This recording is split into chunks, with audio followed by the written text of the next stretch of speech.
Hello there YouTube, BoomerHK back with another Market Maven update. And today I've got something pretty cool for you. What I did was I went ahead and bundled up the game into a standalone executable so it doesn't have to run out of your browser anymore, and ultimately this is how I'm planning to ship it. I've exported it for all the conceivable platforms, but I can only really test the Mac one, obviously. So we got a pretty nifty icon, and I'll just run it. Shows up in its own window. It's a bit iffy, but still ironing out the kinks. So let's see, what did I add? For starters, this window now works. In the last video I made, these buttons didn't do anything, but now they do. I could delete profiles, and if I were to click the load button, that would work just fine. I fleshed out this window a bit, made it a bit more intuitive in some ways. I also added custom cursors. Obviously you would have noticed that by now. There are cursors for pretty much everything you need them for. So let's just fill out this form. For the sake of demonstration, we'll make 100 people, and we'll give them 10,000. Yeah. So one of the things I fixed, I didn't actually play around with this field in the last video I made, but there was actually no there's actually no way to put in decimal numbers here, but I made it so that you can. Just a little fun fact. And also in general, the whole decimal thing, in the last video there were like a bunch of rounding issues and more than 2 numbers after the decimal point, so I fixed all that. So let's just, for the sake of it, oh, that's weird. Oops. This should be, well, I'll have to fix that anyway, but if we hit enter, then we can actually proceed to the game itself. Now I'll just hit up the readme real quick, and I'll scroll by this, pause the video if at any point you want to actually read this, but I think I'll explain a lot of it in the video.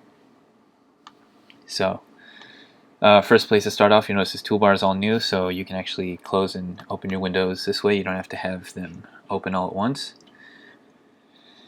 Up here you can see your player, your person within the system. And over under here you can see the people that exist in the system. Custom scroll bars and everything, it's all working. So yeah, each person, including yourself, has a shares button and a trade orders button. So I'll just open this for the sake of showing you what exactly you'll see. Of course, these lists are empty. Also, I'm noticing an inconsistency here with the borders, but yeah, whatever. Okay, so obviously the shares window is where your shares will appear. I'll show that in a second. And trade orders are where your orders appear. So the whole system works with trade orders. When somebody is interested in buying a share in a certain company, then they submit a trade order to a broker.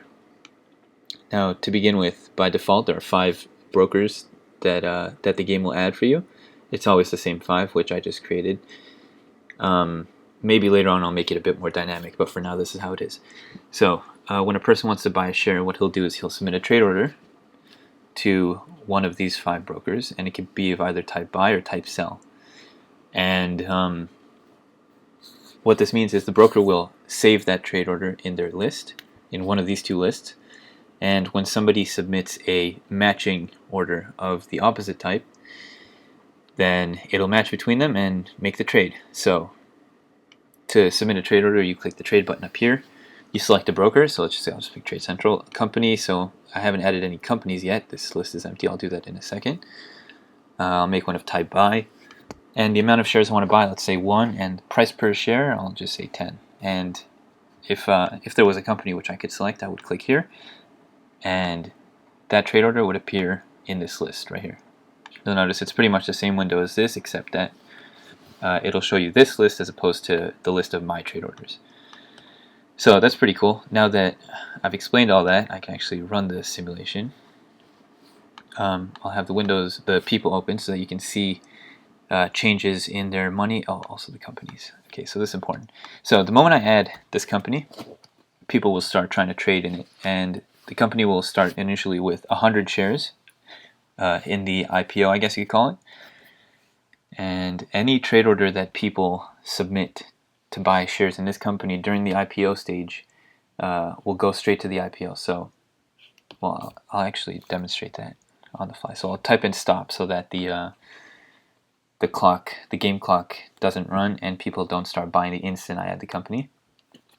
So you'll see here that there are 100 shares that this company owns in itself, as in that are available to buy in the IPO. The graph will show up here. At the moment, there's only one node, which is up at 100, but you can't see because it's a single node. But as the price changes, the graph will expand out. You can also enlarge and see here. So there's the first node. Also, you can open the trade window from here. So what happens is when somebody wants to buy a share in this company, it'll actually override the price that they submit. So if right now I just want to buy for this random price, then it'll actually take this 528, delete it, and change it to 100 because that's the IPO price. The moment the IPO is over, then the price will not be ignored. This is, I think, it's temporary behavior.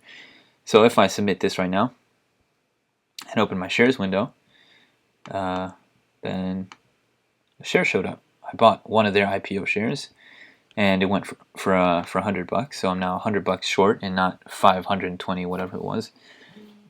So that's cool. Oh my goodness, I'm getting notifications left and right. And yeah, you'll notice the graph didn't change either because I bought for the same price, but I might need to tweak that. Anyway, I'll just go ahead and run, and I'll let the people in the system buy shares. That should be working. Oh, I typed in stop again, didn't I? Oops. There we go. Yeah, cool. So now the graph is updating as people buy, and you can see they're accruing shares. Oh my goodness. And the brokers are accumulating trade orders as well, which you can view. So people are looking to buy shares now. You can see here what the trade orders look like.